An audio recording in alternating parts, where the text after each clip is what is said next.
ले नहीं लकड़िया वाला तीर मारे जी। आओ बहुते सुंदर एकदम एकदम बाल उल खोल के लहरा के तलवार लेके निकली है। चंद्रगुप्त मौर्य देखा फर्स्ट टाइम देखा तुझे लव हो गया, सेकंड टाइम में सब हो गया। इतिहास गवाह है, सोचा बिहारी बहुत दहेज लेता है। सास ज्यादा हुक्म चलाए तो सीधा कहिए दहेज लिया, ससुराल ससुराल नहीं हॉस्टल है, तुम मेरी सास नहीं वार्डन है हॉस्टल। बेरोजगार हो, बेरोजगार से शादी करो, दहेज मांगने की झंझटें नहीं है। लड़की लोग बताओ उसको मिलेगा तो लड़की मिल जाए बहुत है। तो अब हम लोग स्टार्ट करते हैं किसके बारे में? मौर्य वंश। मौर्य वंश के संस्थापक चंद्रगुप्त मौर्य। ऊंचे जाति के या निम्न जाति के? तो जब ये निम्न जाति के थे सिंहासन पे बैठेंगे तो इनका तो विरोध जेन्युइन है, क्योंकि पहले कहा गया कि भाई क्षत्रिय ब्राह्मण ही क्या रहता था भारत में, पहले राजा रहता था। तो चाणक्य ने लोगों को बहुत समझाया था कि नहीं भैया ये क्या चीज है, योग्य है। इधर धनानंद को मार दिया, किसने मार दिया था? चंद्रगुप्त मौर्य। और किस वंश का अंत किया? नंद वंश को क्या कर दिया भैया? अंत कर दिया, नंद का समापन। कौन सा वंश? मौर्य वंश। राजा का नाम चंद्रगुप्त, चंद्रगुप्त मौर्य। मौर्य वंश की स्थापना। अब जरा थोड़ा सा फ्लैशबैक में चलते। यहाँ आक्रमण किसने किया था? सिकंदर। किसने किया? सिकंदर। कब किया था? 326 ईसा पूर्व। राजा उस समय कौन था? धनानंद। राजा धनानंद। क्या वो धनानंद को आक्रमण करने के लिए ब्यास नदी को पार किया था? नहीं। लेकिन जब ये लौटा था तो इसका थल सेना प्रमुख जो था सेल्यूकस निकेटर और नौसेना प्रमुख नियारकस। नियारकस को कोई ऐतराज था? नहीं। ऐतराज किसको था? सेल्यूकस निकेटर को। वो थोड़ा थोड़ा भांप रहा था कि यहाँ पे कुछ न कुछ क्या हो रहा है, गड़बड़ हो रहा है। तो लौट कर आया कौन? Seleucus Nicator. कौन आया? Seleucus Nicator. ये लौट कर आया और यहाँ जब देखा लौट कर आया और इसने ब्यास नदी को पार कर गया ससुरा। यहाँ पर क्या कर गया बहू?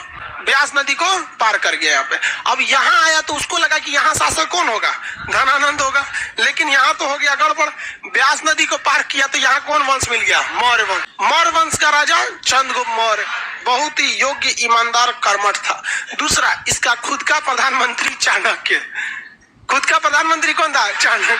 वही चाणक्य जो इनके अब्बा को यहाँ से भेज दिया था, सिकंदर को भेज दिया था। तो सोचिए क्या इस बार सेल्यूकस निकेटर जीत सकता है? हेलने का तो हेल गया यहाँ पर। लेकिन दिक्कत ये थी कि इसको ये बात का किसी ने बता दिया कि भैया यहाँ चंद्रगुप्त मौर्य के पास बहुत ज्यादा हाथी हैं सब। तो इसने भी अपनी सेना में क्या लेके आया था? हाथी लेके आया था। ये बात पता चल गई चंद्रगुप्त मौर्य के प्रधानमंत्री यानी चाणक्य को कि ससुरा हाथी लेके आया है। तो युद्ध का माहौल बनाने से पहले ये लोग थोड़ा सा समय कर लिए, घेर लिए इत्यादि को पूरी तरह से, और बरसात का दिन का इंतजार किया और युद्ध को उस डायरेक्शन में ले गए जिधर पानी भर जाता है।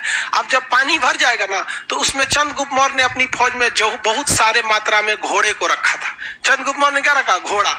घोड़ा ससुरा पानी हिल जाता है, बढ़िया से दौड़ जाता है, थोड़ा थोड़ा पानी में एकदम आराम से दौड़ जाता है, और हाथी बिछला के गिर जाती है। अब ससुरा हाथी गिरेगी तो उठने में 10 मिनट टाइम लगेगा। भाई अब समझ लीजिए हम लोग पतला दुबला आदमी, हम लोग अगर गिर गए तो फटाक से उठ जाएंगे। कोई 2 कुंटल का है, उठ पाएगा? जल्दी नहीं उठ पाएगा। तो इसमें सोचा हाथी उसकी फंस गई। दूसरा, चंद्रगुप्त मौर्य ने अपनी, ये तो पूरी तरह षड्यंत्र में था, अपनी फौज में इसने स्वतंत्र घोड़ों को रखा था, घोड़ा वगैरह। ससुरा रथ लेके आए थे, महाभारत लड़ रहे रथ लेके आए। अरे महाभारत का रथ या धनुष, वो धनुष में ताकत नहीं थी ना रथ में। मेन युद्ध महाभारत मंत्रों पे था। वो तो बिना तीरे का दुकान मंत्र पढ़ते थे लोग तो खतरनाक कोनो तीर निकल जाता था, ले आए जा। वो मंत्र का लड़ाई था महाभारत, वो शक्ति प्रदर्शन थोड़ी था। कहने के लिए वो शस्त्र की लड़ाई थी, लेकिन उसमें ज्यादा प्रयोग शास्त्र का हुआ था। शस्त्र का प्रयोग, अब किसी को मंत्र नहीं आ रहा है, ले आ नहीं लकड़िया वाला तीर मारे ये मरा के खत्म हो गए रहते महाभारत में यहाँ पे। तो ये रथ लेके आए थे। आओ सचरा घेरा हो रहा, पूरी तरह इसकी सेना मरने लगी। सेल्यूकस निकेटर यहाँ जीत रहा था, यहाँ रथ बहुत बुरी तरह फंस गया। कौन? सेल्यूकस ने। और जीत कौन रहा था?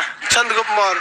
चंद्रगुप्त मौर्य मने मन सोचा सचो तोरे अब्बा को हराए थे सिकंदर को, अब की तोर बारी है। अब सेल्यूकस निकेटर फंस गया।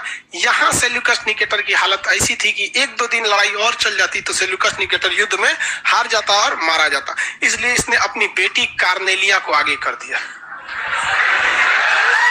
आओ बहुते सुंदर एकदम बाल उल खोल के लहरा के तलवार लेके निकली है। चंद्रगुप्त मौर्य देखा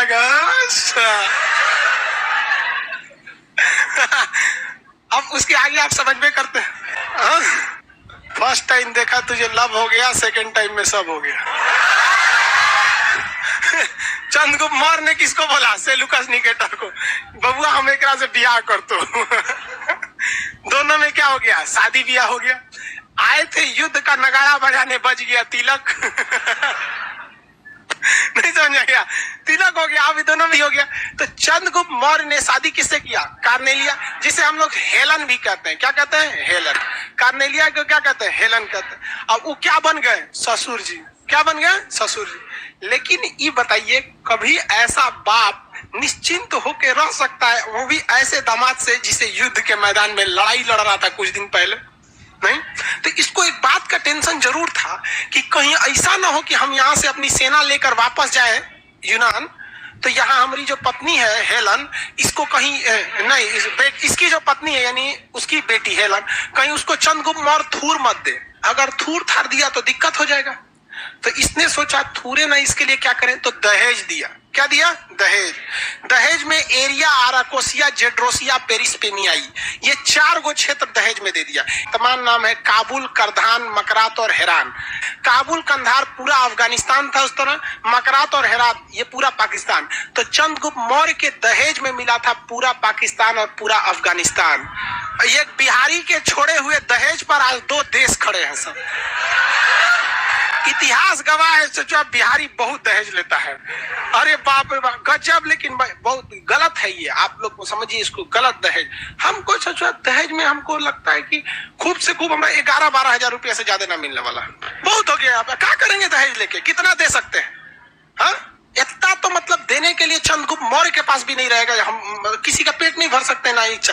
भाई हमको जितना रहेगा हम अपने हिसाब से रखेंगे। सबको कहते हैं आप ज्यादा दहेज लेंगे, ज्यादा नखड़ा उठाना पड़ेगा, ज्यादा खर्च करना पड़ेगा। और लड़की को भी कहते हैं जो ज्यादा दहेज लेता है, आप ससुराल को ससुराल नहीं अपना हॉस्टल समझिए, जिसका एक ही बार फीस भर दिए आप लोग।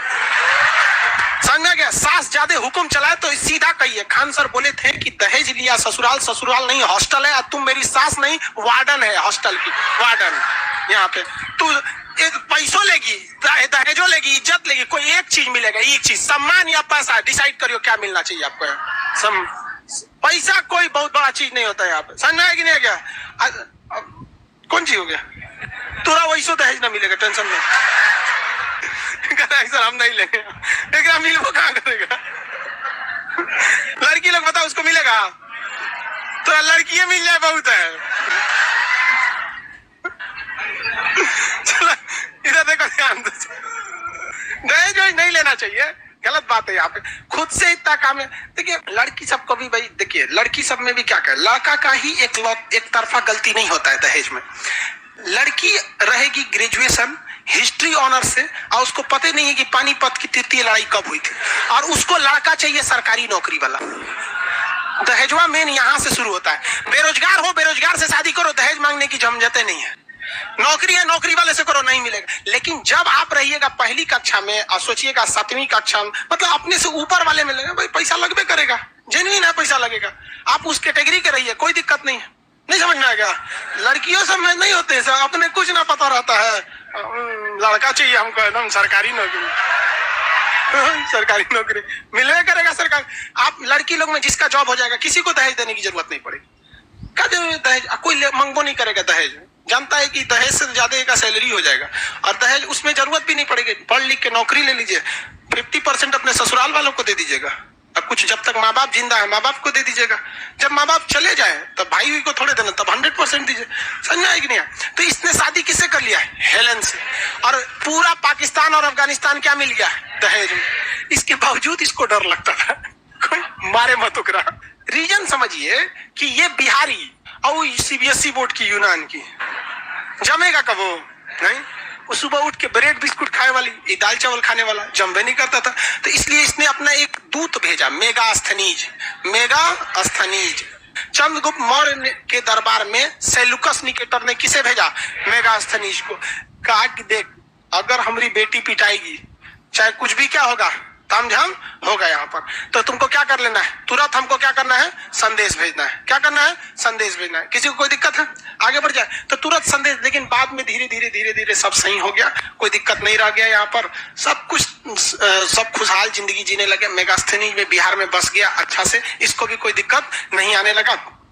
और इसने एक किताब लिख दी मेगास्थनीज ने, नाम था इंडिया में रह के लिखा, इसलिए नाम क्या पड़ गया, इंडिका। चंद्रगुप्त मौर्य ने एक दिन मेगास्थनीज से पूछा कि रे बकलोलवा, जब उसको ब्याह कराना था हमरा से, बेटियों देना था, दहेजो देना था, तो युद्ध का किया था वो? कहा कि बकलोल है आप, ओकरा हाथी चाहिए था। उधर